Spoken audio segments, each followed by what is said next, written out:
புண்ணியம் செய்தனமே மனமே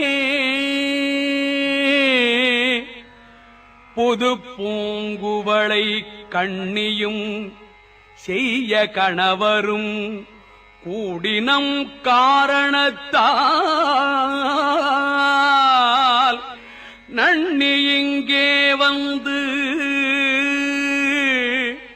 தம் அடியார்கள் நடு இருக்க பண்ணினம் சென்னியின் மேல் பத்மபாதம் பதித்திடவே புண்ணியம் செய்தனமே மனமே புது பூங்குவளை கண்ணியும் செய்ய கணவரும் கூடினம் காரணத்தால்